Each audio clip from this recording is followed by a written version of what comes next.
In Financial Accounting Part 3, we will discuss first accounting equation. When a business is started with an amount as capital, the journal entry we have seen is cash account debtor to the proprietor's capital account. So capital is the initial investment made, and subsequently also there will be addition to capital. Sometimes there will be withdrawal from capital. So this capital is subject to change. But normally when a business is started with the amount of capital invested, he may acquire assets. Trader may acquire assets. And what is meant by an asset?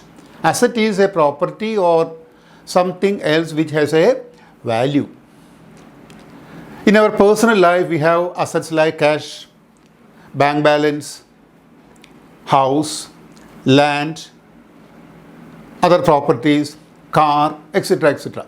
Similarly, in business also, there may be different types of assets. For example, a land, buildings, plant, machinery, furniture, fixtures, investments, cash balance, bank balance, amount due from debtors, that is when you make a credit sale, the amount due from debtors, that is accounts receivable. Or there may be stock or inventory, that is unsold goods, or the amount of raw materials, etc., etc. So there are different types of assets in a business. And in the due course, the business may have to incur some liabilities also. And what is meant by liabilities? Liability is the amount owing to others. For example, a business might have taken a loan. So, loan is a liability which is repayable after a few months or after a few years. Or bank overdraft, an overdraft facility enjoyed from a bank, that is for a period of less than 1 year. So, that is bank overdraft. Or there may be creditors. That is, when you make a purchase on credit, the amount payable to the supplier is known as creditors or accounts payable. Sometimes salary is outstanding, that is, salary is due but not paid. Sometimes rent is outstanding, rent due but not paid. Like that, there may be so many liabilities. So, on a particular date, capital is equal to assets minus liabilities. This is the basic accounting equation. On a particular date, the capital of a business will be equal to its assets minus its liabilities. From this equation, we can evolve another equation. Assets is equal to capital plus liabilities. On a particular date, asset will be equal to capital plus liabilities. Similarly, liabilities is equal to assets minus capital. So these are the three basic accounting equations. Capital is equal to assets minus liabilities. Assets is equal to capital plus liabilities. And liabilities is equal to assets minus capital. Using these three equations, accounting equations, we can determine which account is to be debited and which account is to be credited. Instead of using the rules, we have studied the rules of double entry, rules for personal account, rule for real account, rules for nominal accounts.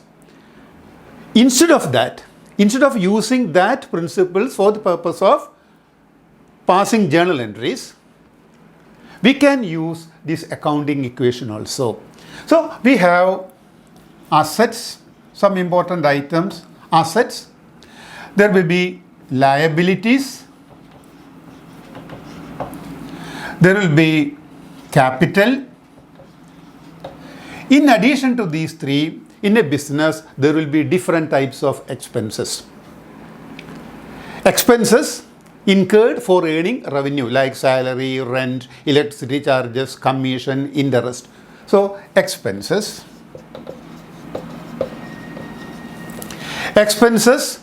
or it may be losses,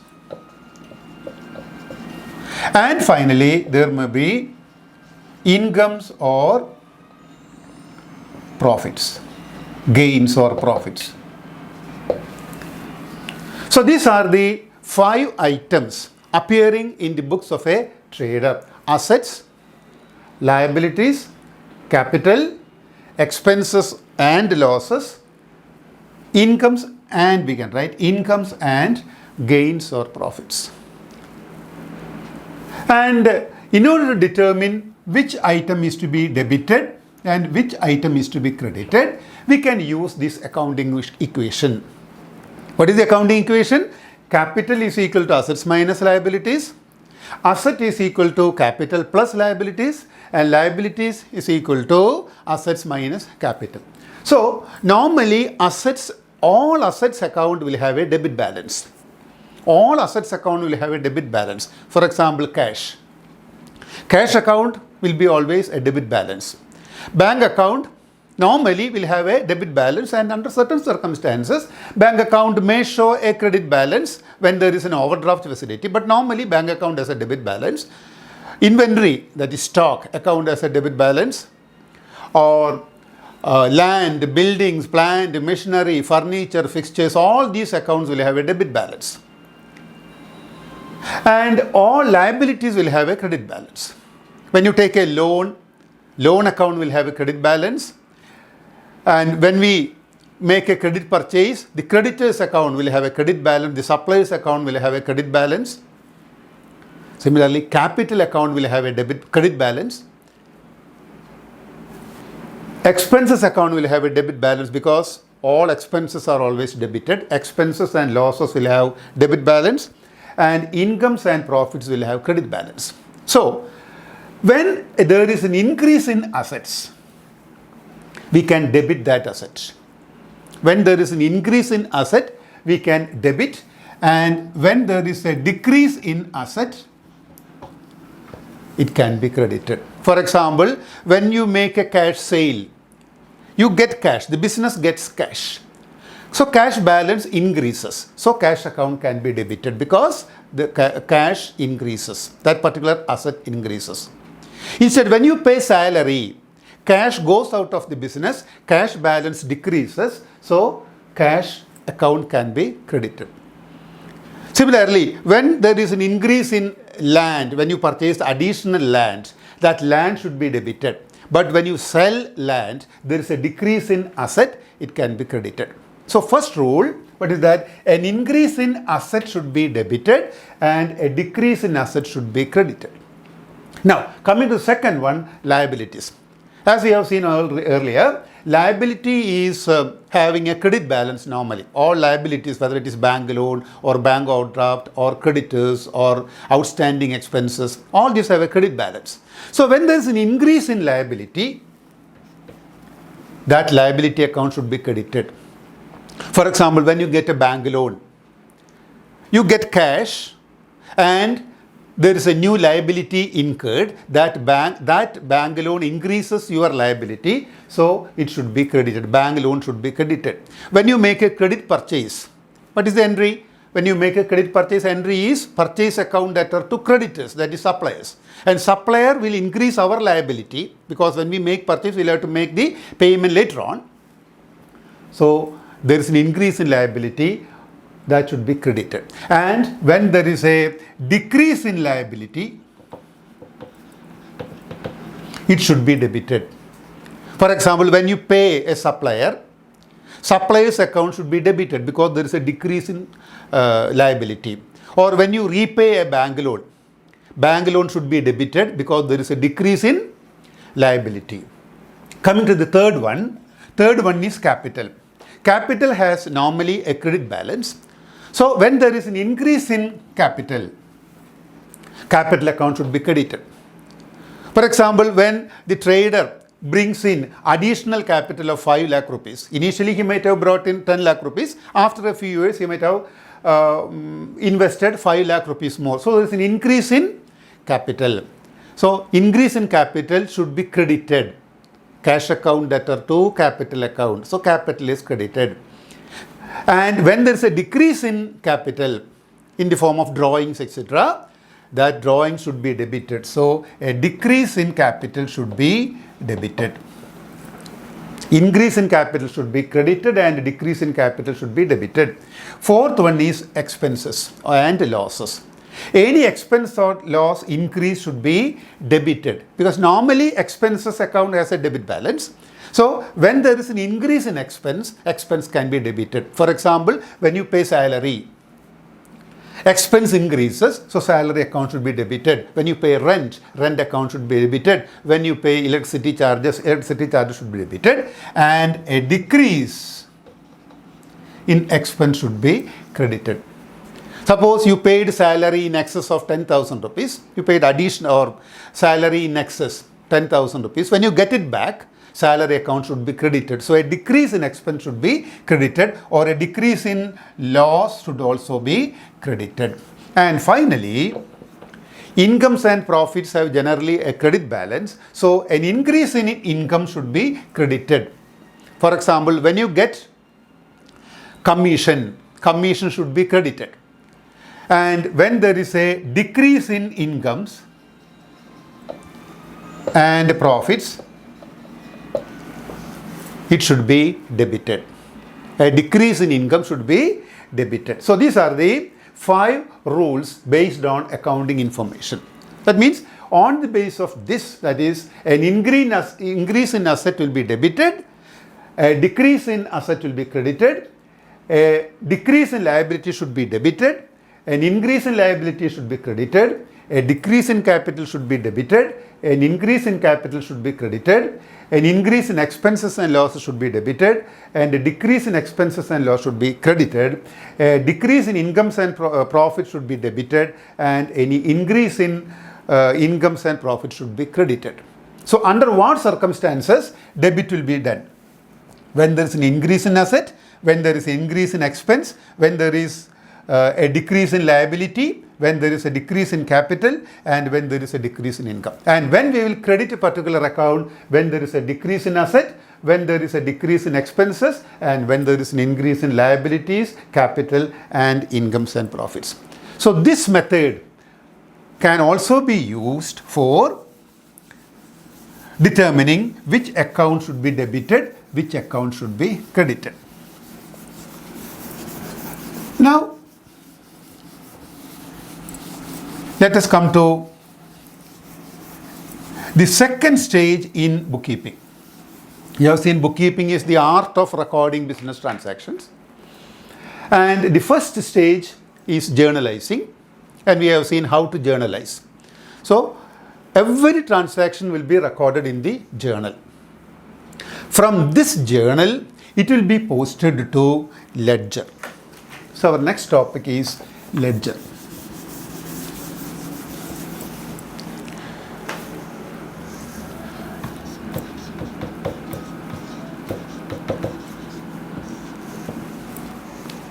The entries in the journal will be transferred to or posted to ledger.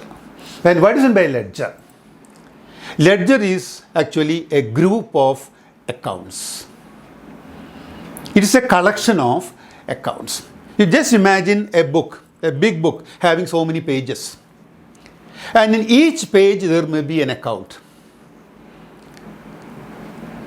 And these journal entries are posted to various ledger accounts. So a collection of these accounts is known as a ledger. So what is meant by an account, or how we will have an account?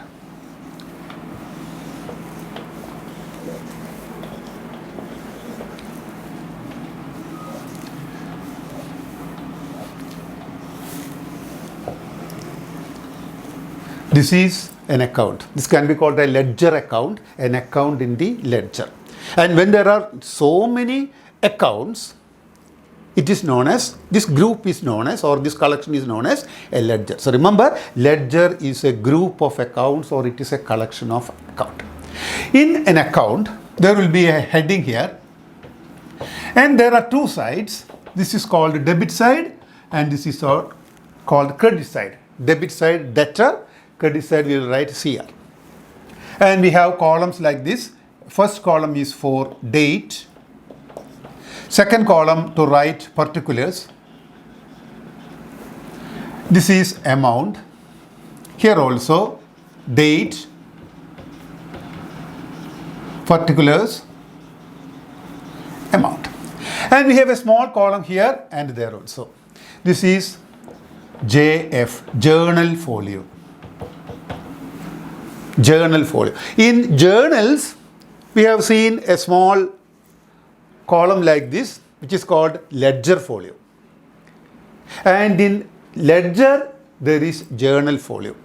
And what is the purpose of this journal folio? I will explain when we actually see how to record in an account, how to prepare an account. So this is the format of an account. And when we write here cash account, cash here, this becomes cash account.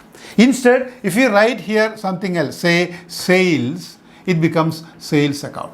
Just like in a book or in a register or in a ledger, there will be so many accounts. And how to post to this account? Suppose this is sales account. All transactions with regard to sales or sales transactions will be recorded in sales account. For example, cash sales 50,000 rupees. Cash sales 50,000 rupees. How we will record in sales account? Cash account debtor to sales. That means cash account should be debited. So we can have a cash account also here.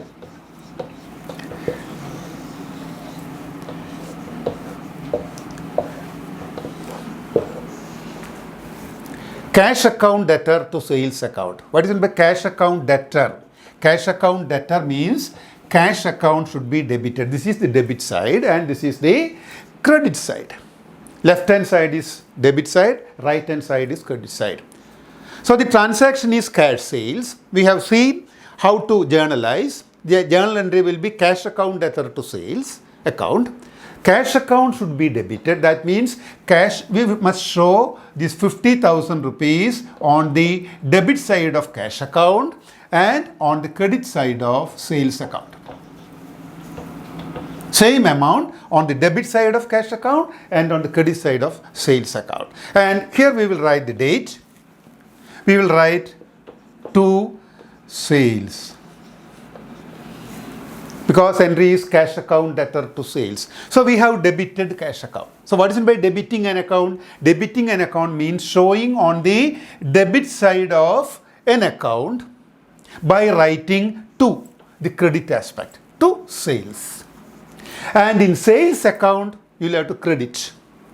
Sales account should be credited with 50,000. How? We will write the date here. We will write by cash account.